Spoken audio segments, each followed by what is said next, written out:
हमने माननीय मुख्यमंत्री अरविंद केजरीवाल जी, आम आदमी पार्टी के राष्ट्रीय संयोजक अरविंद केजरीवाल जी का इस्तीफा देखा और उस इस्तीफे से पूरे देश में एक बात साबित हो गई है कि केजरीवाल को कुर्सी का लालच नहीं है, केजरीवाल को पद या पावर का लालच नहीं है, लेकिन हां, उन्हें एक चीज की लालसा है और वो है इस देश की राजनीति में नैतिकता की। एक चीज वो चाहते हैं, वो है राजनीति में मर्यादा, और नैतिकता और मर्यादा को ऊपर रखते हुए उन्होंने अपनी ईमानदारी की अग्नि परीक्षा देने का फैसला दिया। हम एक ऐसे दौर में जीते हैं जहां एक छोटा सा नौकरी करने वाला शख्स भी, कोई चपड़ासी भी अपनी नौकरी से इस्तीफा नहीं देता, चिपका रहता है कुर्सी से। इस दौर में, इस कलयुग में अरविंद केजरीवाल जी ने 2 बार मर्यादा और नैतिकता को मानते हुए अग्नि परीक्षा देने का काम किया, 2 बार इस्तीफा दिया। एक बार 49 दिन की सरकार जब बनी थी नैतिकता के आधार पर, और आज मर्यादा को तवज्जो देते हुए। साथियों, किसी संविधान ने, किसी कानून ने या किसी कोर्ट ने केजरीवाल जी को इस्तीफा देने के लिए नहीं कहा, लेकिन उन्होंने जनता की अदालत को चुना है। आज एक साधारण सा दिल्ली का पार्षद जब अपना 5 साल का कार्यकाल पूरा करता है तो उस 5 साल में वो बड़ी गाड़ियां, बड़े महल, कोठियां, जमीन, जायदाद बना लेता है।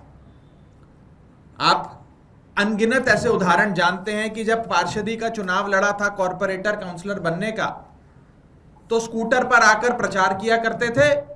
अब BMW, मर्सिडीज में घूमते हैं और बड़ी 2000-3000 गज की कोठी में रहते हैं। ये एक पार्षद की फाइनेंशियल ट्रेजेक्टरी हम देखते हैं 5 साल के भीतर जो दिल्ली में हो जाती है। और दूसरी तरफ राजनीति में नैतिकता, ईमानदारी, मर्यादा और शुद्धता का उदाहरण है अरविंद केजरीवाल, कि 10 साल से अधिक मुख्यमंत्री रहने के बाद भी आज केजरीवाल जी के पास अपना घर नहीं है, संपत्ति नहीं है, जायदाद नहीं है। साथियों, संपत्ति ना होना और अपना घर ना होने के कारण अरविंद केजरीवाल जी एक दूसरे निवास स्थान में प्रवेश करेंगे, अपना घर छोड़कर, सरकारी निवास छोड़कर, और सारी सुविधाएं त्यागेंगे। जितनी भी फैसिलिटीज और बेनिफिट्स बतौर मुख्यमंत्री मिलती हैं उन सबको त्यागेंगे और त्याग करके जनता की अदालत में जाएंगे, क्योंकि ये लड़ाई सत्ता बदलने की नहीं है, व्यवस्था बदलने की है। लेकिन इसके साथ साथ उनके निवास स्थान से संबंधित एक महत्वपूर्ण विषय आज मैं इस प्रेस कॉन्फ्रेंस में उठाना चाहता हूं, बतौर आम आदमी पार्टी प्रवक्ता, सांसद, कार्यकर्ता और बतौर एक नागरिक इस देश का। आम आदमी पार्टी इस देश की फास्टेस्ट ग्रोइंग पॉलिटिकल पार्टी है। 10 साल के भीतर हमें राष्ट्रीय पार्टी होने का दर्जा मिला। कानून यह कहता है कि जब कोई भी पॉलिटिकल पार्टी नेशनल पार्टी बनती है, कानून तहत उसे राष्ट्रीय पार्टी का दर्जा कानून तहत दिया जाता है, तो उसे 2 साधन दिए जाते हैं। उसे मैं सुविधा नहीं कहूंगा, 2 साधन दिए जाते हैं।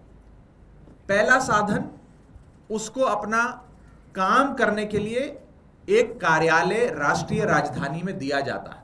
जिस कार्यालय में आप स्थित हैं, अभी यहां बैठे हैं, यह कार्यालय हमें राष्ट्रीय राजधानी में राष्ट्रीय पार्टी दर्जा बनने की बदौलत हासिल हुआ।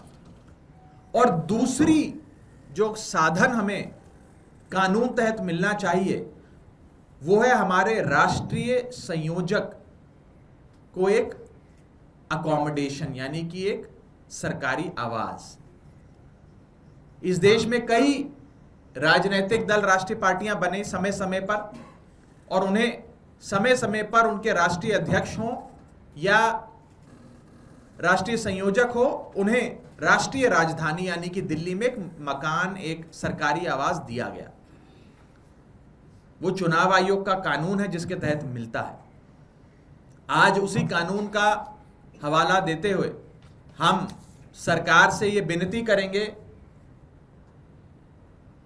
कि मुख्यमंत्री का पद छोड़ने के बाद राष्ट्रीय संयोजक आम आदमी पार्टी अरविंद केजरीवाल जी को, क्योंकि वे एक राष्ट्रीय पार्टी के राष्ट्रीय संयोजक हैं, उन्हें एक सरकारी आवाज मिले। ये हमारी मांग है, मेरी मांग है बतौर कार्यकर्ता, बतौर प्रवक्ता, बतौर भारत देश का एक नागरिक।